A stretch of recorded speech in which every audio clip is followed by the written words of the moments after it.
What's up, everyone? I'm Xavier Jones of Game On Media, and today joining me for a conversation and an interview is a sophomore on the men's University of Virginia's tennis team. He hails from Fairfax, Virginia. He's also a five-star blue chip recruit.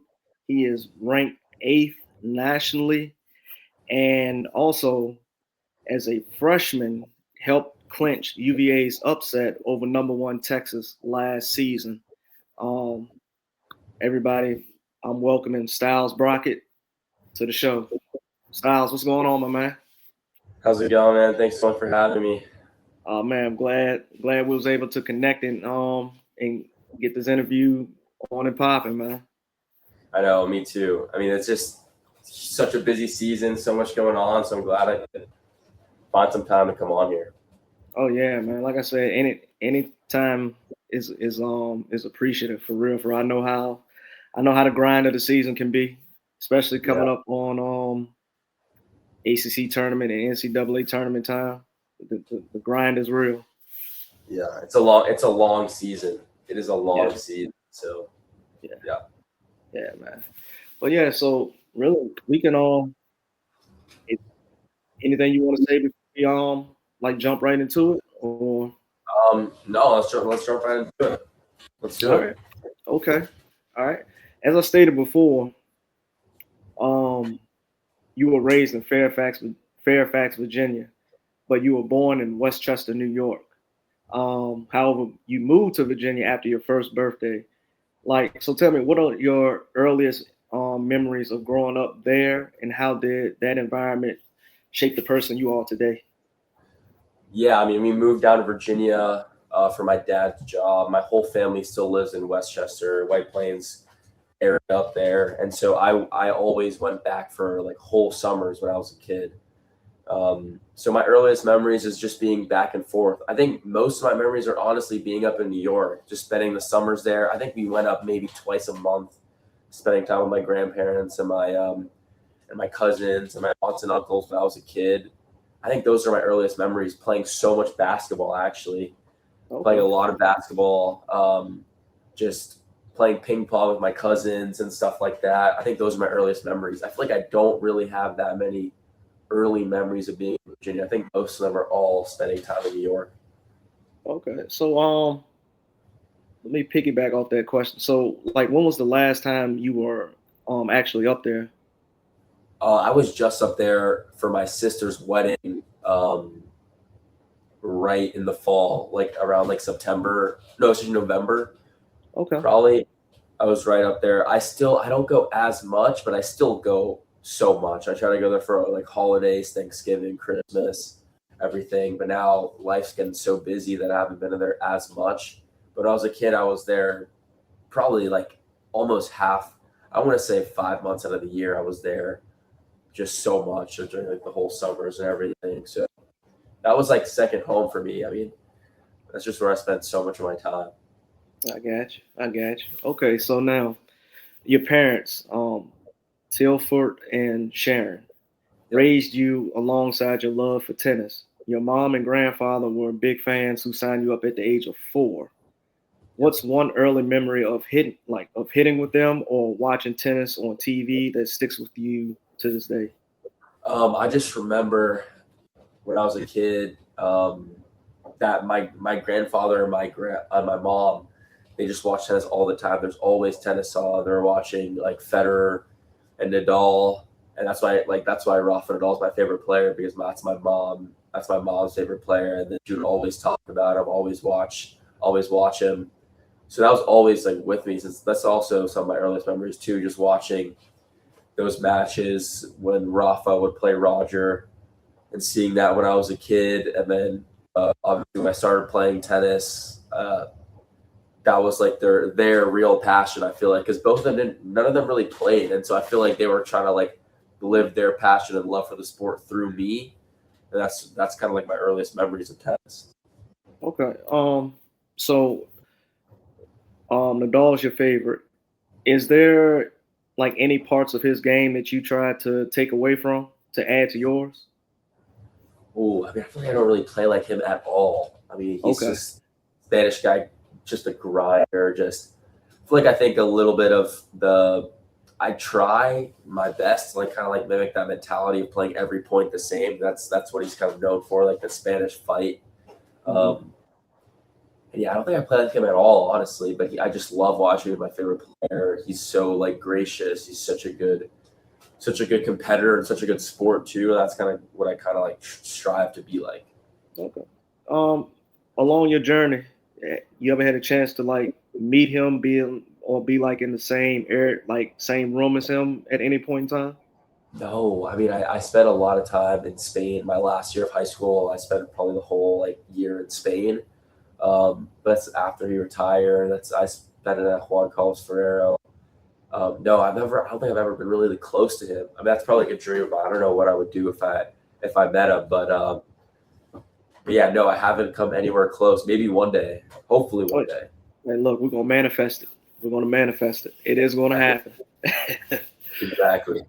You mentioned earlier that you played basketball. So you played basketball competitively until age of 12 before fully committing to tennis. Yeah, I would say like 12, maybe 13. Yeah, around that age. I played both. I think I'm honestly better at basketball, honestly. Okay. All right now. So what was that decision like? Like fully committing to tennis, and did any specific moment or conversation help you realize tennis was your true path? Looking back, we talked about a lot with my parents. Honestly, I don't really know what made me choose tennis, but I think I was better at basketball. I played both. I spent like the whole summers when I was a kid in New York. It was like I spent probably the whole summer at basketball camp, like not a tennis camp. I played mostly basketball, and I also played tennis. I feel like I just loved being in control of like your own destiny. You know what I mean? In tennis, you don't really rely on anyone else. It's just you. Yeah. And I feel like that's kind of what I wanted. I feel like I didn't want to rely on anyone else. I mean, I still love basketball. I still play as much as I can now. Okay. I feel like I love that like mano a mano, like competitiveness of tennis. Just like if you lose, it's only you to blame. There's no one else to blame. And if you win, like that's all you or your coach helping you or whatever. So I feel like that's the kind of aspect that I like the most about tennis. I think that's kind of what made me choose it. And also maybe because I wasn't as good, I kind of wanted to be like, I'm going to try and be like the best I can be because I wasn't as good. Okay. All right. So Nadal's your guy in tennis. Who's your guy in basketball? Steph Curry's my guy in basketball. That's my favorite. That's my favorite player ever. That's my favorite player ever. Not a bad choice. Arguably the greatest shooter of all time. Arguably, some would say the second greatest point guard of all time. Some may say he's number one. So yes, he's the first. I might have to say he's the first. I don't know. I didn't really see a lot of matches, but yeah, I mean, that's my guy for sure. Yeah, for sure. Okay. All right. Now, starting full-time training at JTCC in College Park, Maryland in 2020 was a big step. Yeah. How did that program and its coaches accelerate your game and prepare you for the jump to college tennis? A lot. I mean, during that time period of my life, during COVID,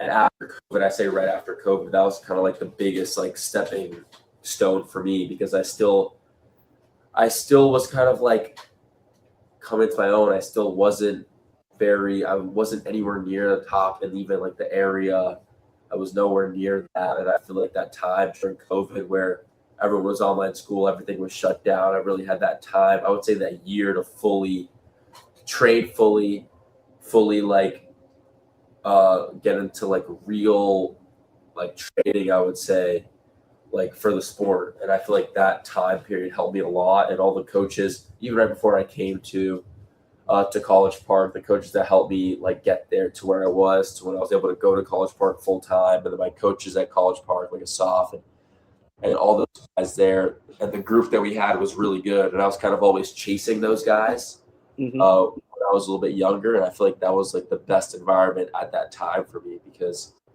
I was nowhere near like their level. I was nowhere near the level like to be anywhere good nationally.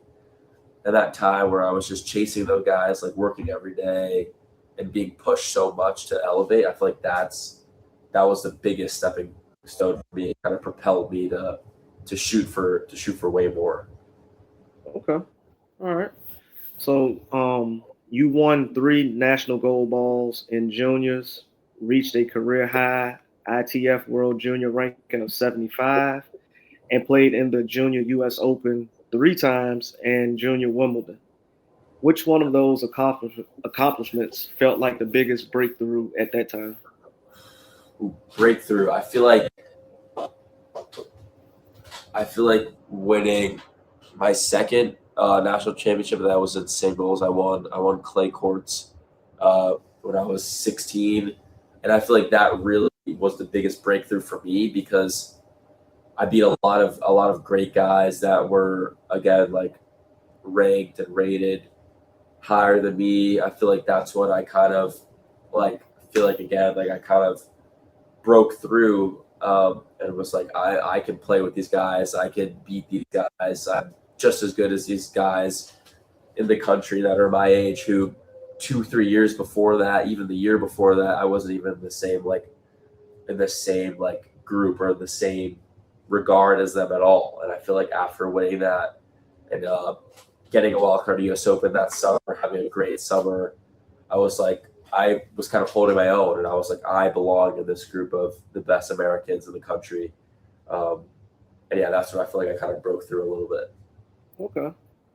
All right. Piggybacking off that, your junior career took you all over the world, Europe, South America, winning the doubles title at the 2023 Copa Telcanet in Ecuador.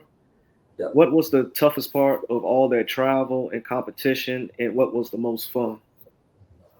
The toughest part for sure is the time you're not at home. I mean, I felt like a lot of that time from when I was 16 to when I came to college, I was barely home. I mean, you'd be kind of in and out. You'd go 3 weeks on the road, 1 week at home.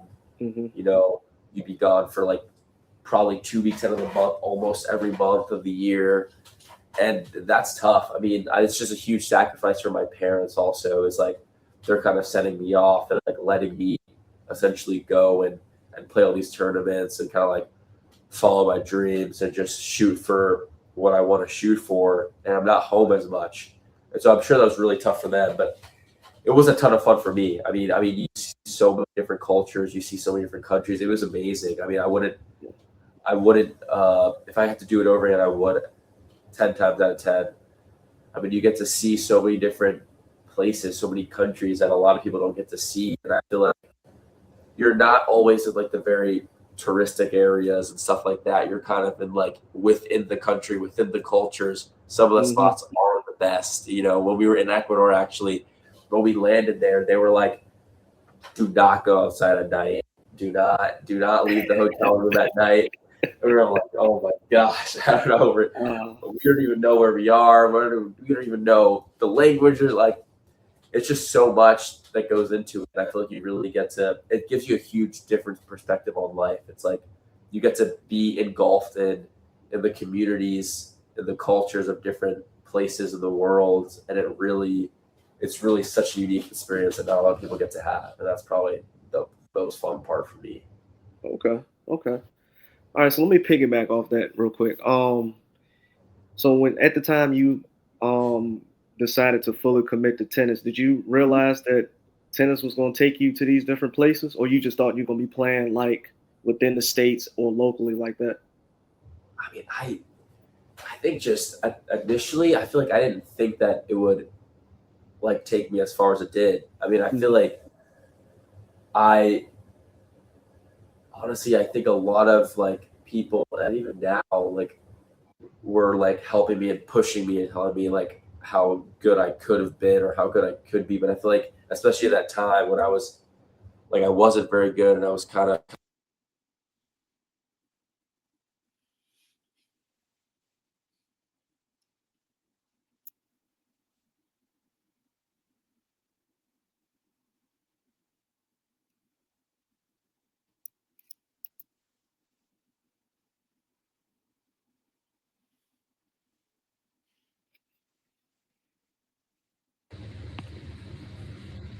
No, we're good. Yeah. Mm-hmm. Yeah, I was just saying. I feel like I didn't really know it would take me as far as it did, especially at that time. I feel like I was kind of just taking every single day as it comes, and I was just progressing and progressing. And I was like, oh, now I get to go to this place and travel. Now I get to go to this place. Yeah, I mean, it was. I never really thought that it would take me as far as it did, as far as going all over the globe. Okay. Okay. All right.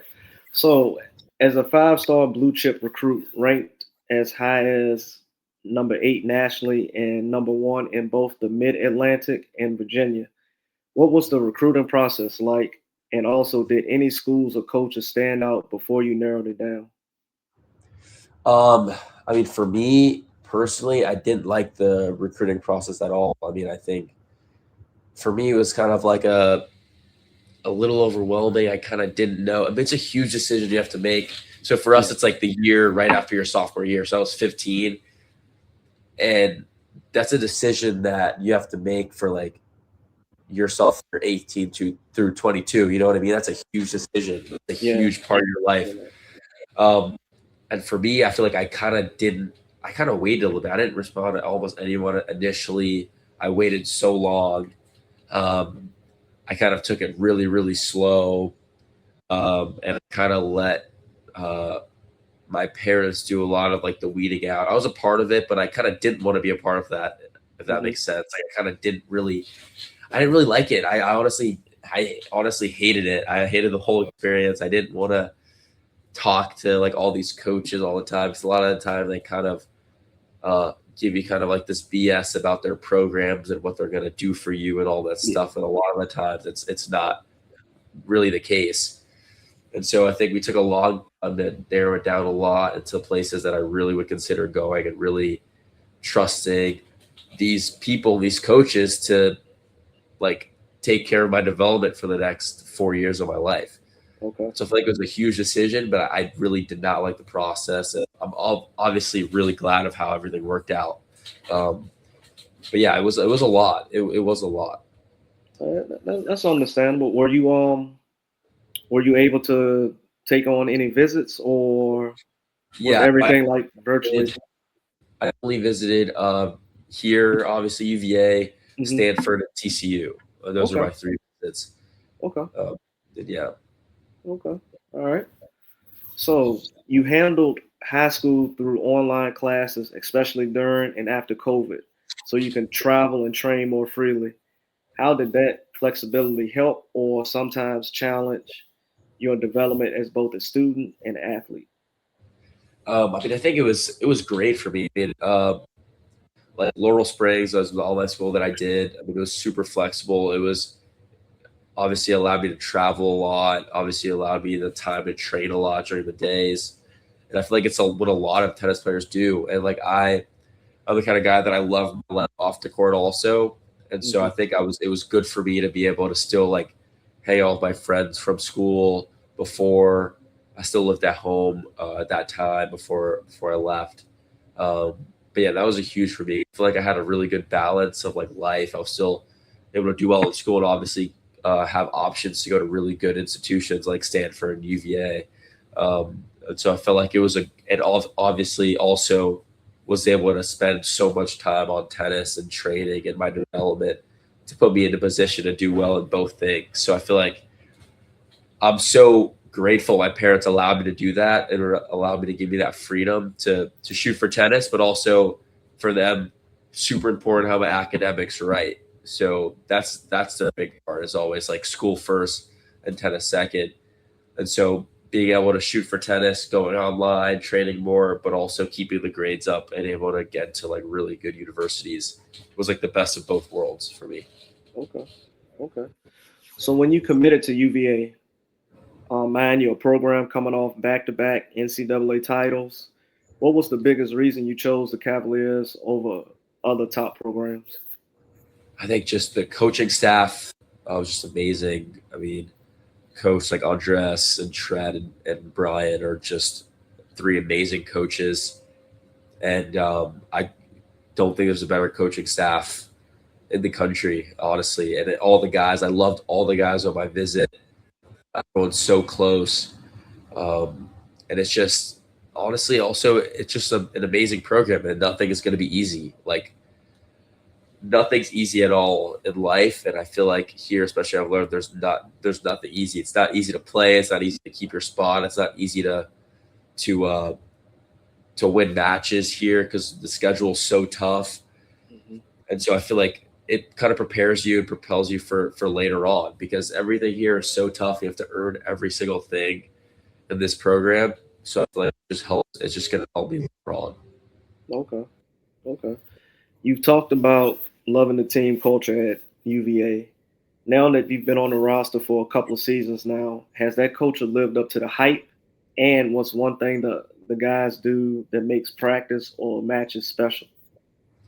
I think for sure. I mean, I think culture is such an important thing here, and all the guys, again, like I said, are so close. I feel like these guys, when I kind of came in, you always kind of hear about it. You always hear about the like UVA's culture and stuff like that, and really being a part of it, and really being part of this team, and feel like all of us are brothers, and like all of us want to win for each other. And that's a huge difference with like college tennis, is that you're not only playing for yourself, but you're playing for the guys next to you. You're playing for the university. You're playing for everyone that makes it possible for you to be here. And so I think that's the coolest thing about this place, is that it's way more than just yourself. It's way more than just the tennis. It's about playing for like the guys next to you. It's about playing for everything, for the like how prestige it is. And so I think it's 100% lived up to the hype. I mean, we do have a lot of fun. I mean, I feel like everyone's really chill people. Everyone's really cool.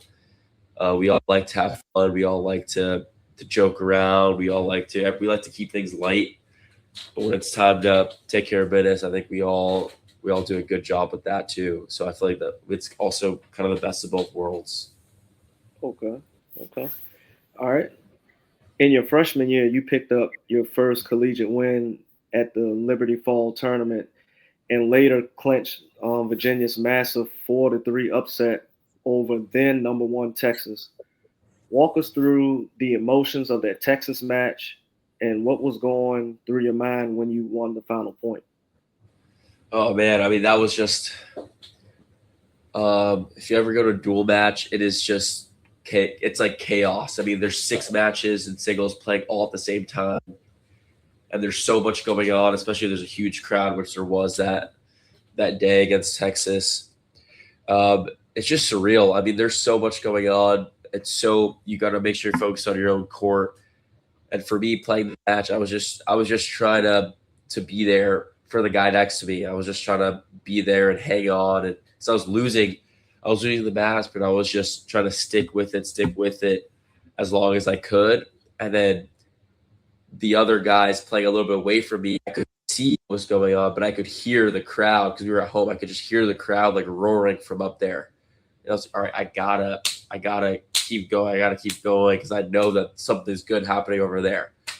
And so when Rafa won his match, Dylan won his match to make it 3-all, and now I'm 2 points away at this point. And I'm like, oh man, like this is on me now. Like I can't let the guys down pretty much. Like I gotta do whatever I can to kind of close this out. And then when I saw all the other fans rushing over to my court after the others won, it was just I'm honestly glad that it was just I think right as I was 1 point away, that's Mhm. when everyone started coming. That's when the others won. And so I only had to play 1 point when it was up to me, which is good, I think, because I didn't have time to think about it. Like it was just like happened so fast. So I didn't have any time to think about it. I feel like if I had a little bit of time to think about it, I could have a little bit more nervous at that point. But at that point it was just adrenaline. Like there was just so much going on. It was so loud. And I just had one more point. And then when I won, it was a big like relief. It was just like, man, I mean it was obviously such an amazing feeling, especially at that time. Like it was one of the first matches of the season. It's one of the first experiences I've had in that moment. And just be Mhm. able to come through in that moment for everyone there. It was just surreal. It was just an amazing feeling. Okay, so look, out of all the matches you played and won, Where would you rank that one? I think it has to go number one. I mean, just like the magnitude and just like how it all went down. Everyone was down on all the courts and just able to come back and win the match was, I think it was surreal. I think it's probably one of my favorite moments here so far, for sure. Okay. Okay. All right. So, not only are you uh, a tennis star, you were also featured in the uninterrupted docuseries Top Class Tennis. What was it like having cameras follow your transition to college, and how has that experience changed how you think about your public profile as a player? Um, I mean, it was.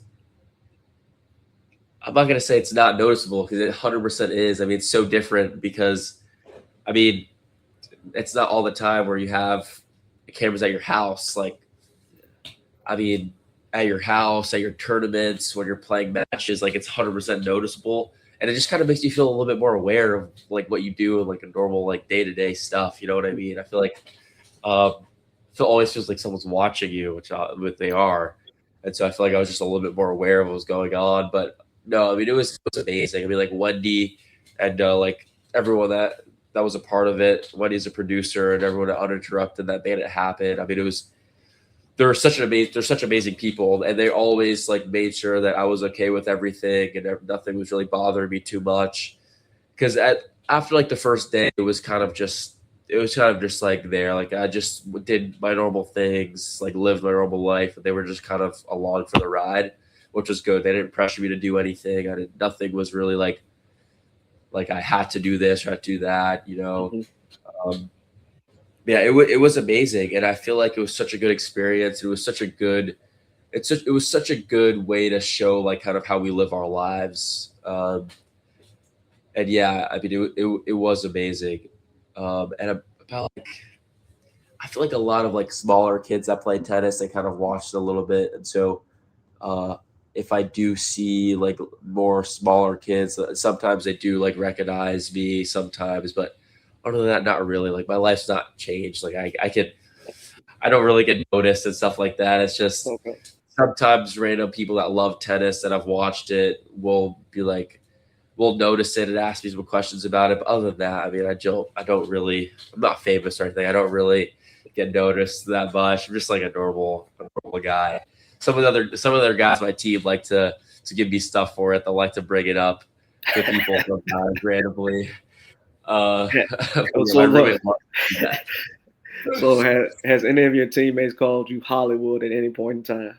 Sometimes, because that was right before I got here. So when I first got to school, I got a little bit of that, a little bit. And my roommate, we'd go random places, he'd randomly go to random people. Have you seen this guy? He's on the show, stuff like that.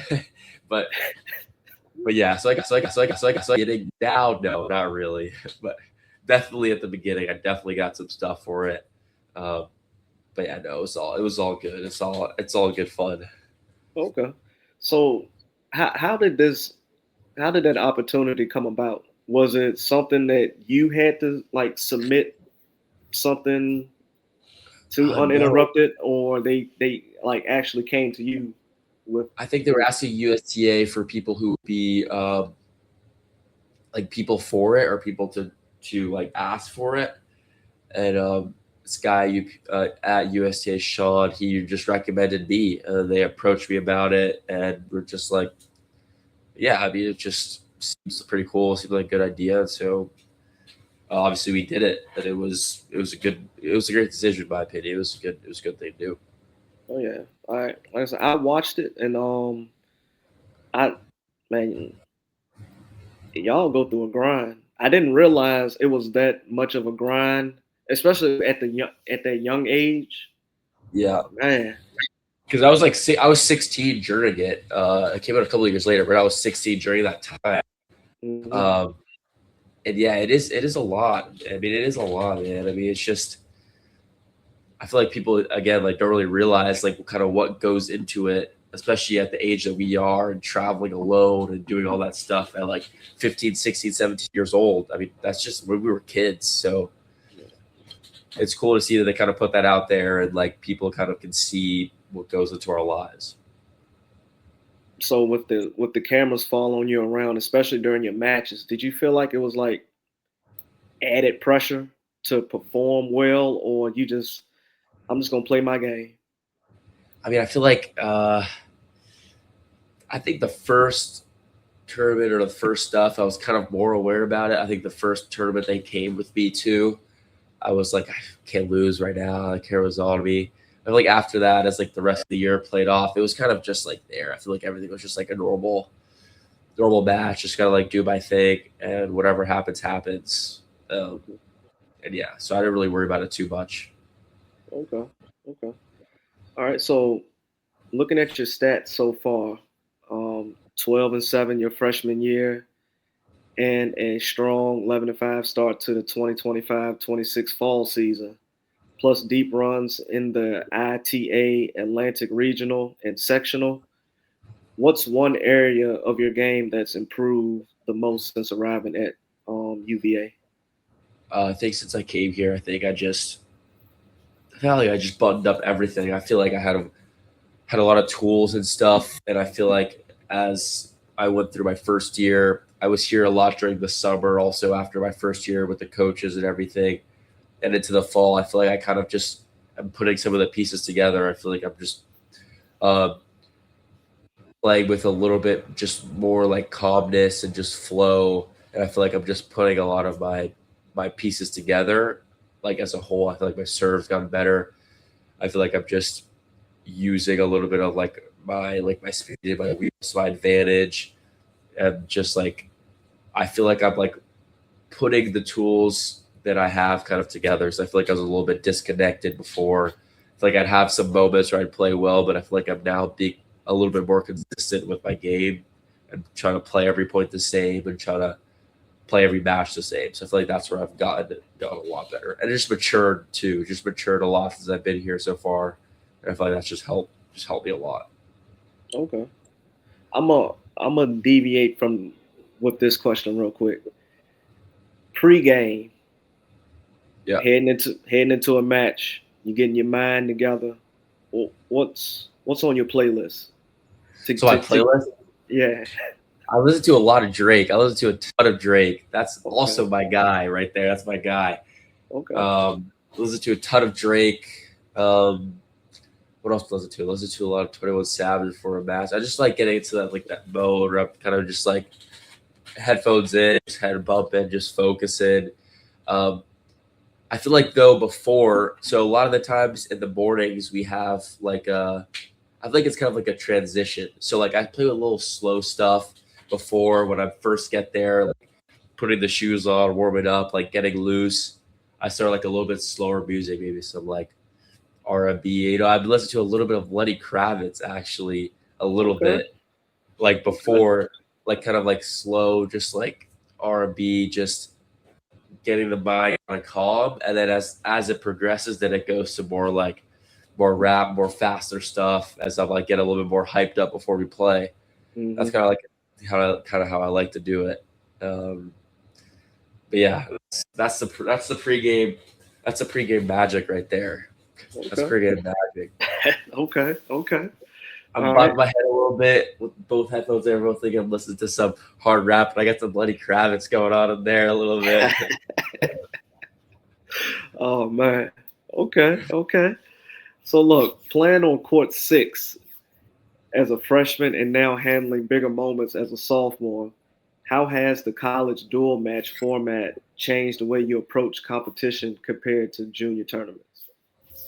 Um, I feel like in college, every single court is just a dogfight. I mean, I feel like now, especially, there's so many good guys all across the board, and it is way different than juniors. Even pro, I feel like it's way different just because our coach kind of describes it as all of pro kind of smushed into 4 seasons. Like you don't get that many shots to win a national championship. So everyone's adrenaline, everyone's fight, everything is just more.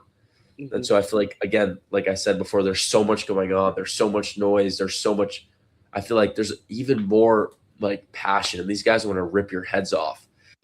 So I feel like you got to be more just have a little bit more of that edge in college because these guys don't care. Like they'll take points from you. They'll make tough line calls. They'll do anything they can to win the match. And I feel like that was like a big, like, I feel like when I first came here, I was like, whoa, like it's like kind of like what's going on. You know what I mean? I feel like now I've kind of settled to when you know what to expect. Like the crowds will talk to you. The crowd, I mean, there's a lot of things that are just not how it was in juniors. I feel like it was like a huge step, and you get used to it. And you kind of like I feel like I've kind of embraced it more and more. Okay. So, all right, you said you embraced it. How long did it take for you to um to transition into that? I feel like I've done a way better job now my second year. I feel like in my first year, um, in some of the bigger moments, I feel like I kind of like I wasn't used to it. I feel like I kind of was too anxious. I feel like I was kind of, uh, yeah, just too anxious and just young, like immature. I kind of didn't know how to handle the moments. And I feel like now I'm doing a way better job of just handling the moments better, especially when we're away, uh, and the crowd's trying to like get into it with you. It's a little bit different. Like it's not like basketball. I think it's an arena, and it is loud. But tennis, it's so much more personal. Like these guys are so close to you, and they're just saying things directly to you, and you can hear it. Like I mean, they're right there. And so I feel like I've done a way better job just kind of finding that edge a little bit, and kind of just like uh, dealing with it, embracing those bigger moments better. Okay. All right. So, last question I got for you. Well, no, I got another question for you after this one too. So, you've always viewed college as a stepping stone to turning pro. Where are you at right now in that journey? And what are your biggest goals for the rest of the 25-26 season? And what does the long term professional plan look like for you? Okay. I think for this season, end goal 100% is to win a national championship. I feel like that's a very attainable, achievable goal that we have, and it's just kind of like what I mean. Especially if you come to UVA in school, they put 6 banners up, 6 national championships in the last 11 years, and so that's kind of like the standard that we try to reach and try to achieve. Um, and do whatever we can to do that. And at least for me personally, it's like now playing around like 5, still 5, 6. It's like, what can I do to get to 4? What can I do to get to 3? What can I get to 2? What do I have to do to get to 1 in the lineup? And that's like the mini goals that I have for myself, because I feel like the better that you personally on this team can be and the better that you can get just pushes the other guys around you. And it's kind of like this, again, like the culture that we have is if when guys are pushing each other to be better, it just makes us together as a whole better. And that's 100% the goal is to raise another banner this year. Um, and we have the talent of the team to do so. And I feel like that's what's really exciting about this team and this season is that it's a goal that is that we're shooting for that we can achieve. And professionally, it's been shown. There's been so many guys that have come out of this program and done well on tour. Just like our first year last year that left, he's 80 in the world already, and he just left in January. And I think for me personally, I feel like my path is the same as a lot of other guys at all. I feel like everyone has their own path, and for me, it's just I came in my first year, even though I was like a high recruit, I didn't play all the matches my first season. So I was kind of just building and building and building, getting better. And now that I'm consistently playing this year, it's the same thing. Just keep striving for that next step.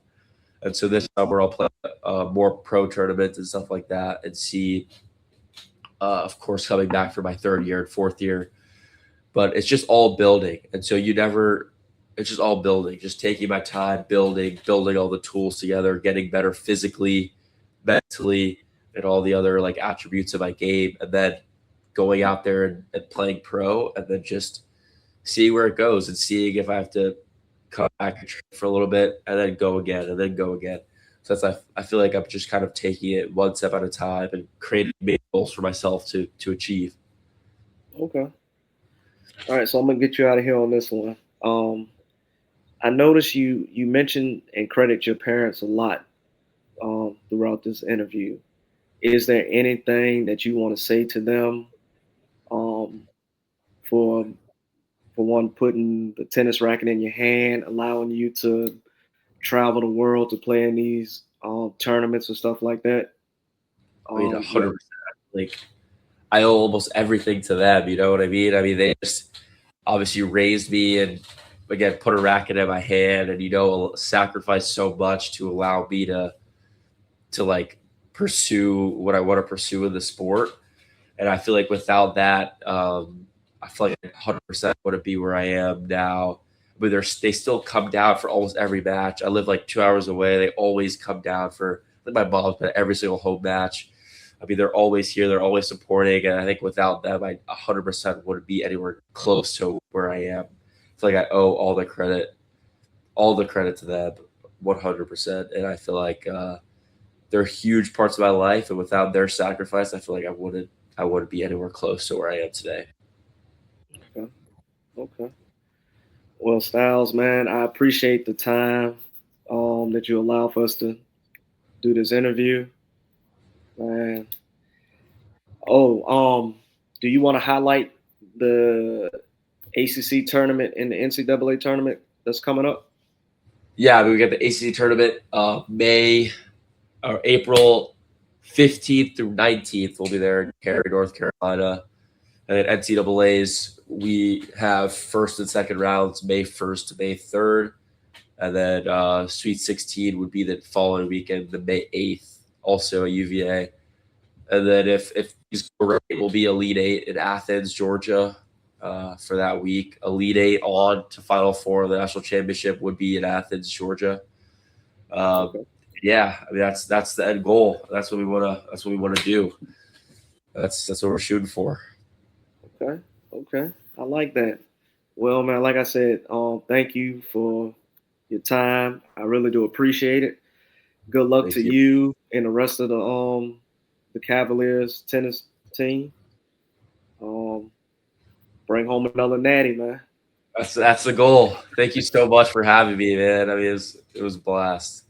Oh yeah, good times, good times. Yeah, thank All you right. so much.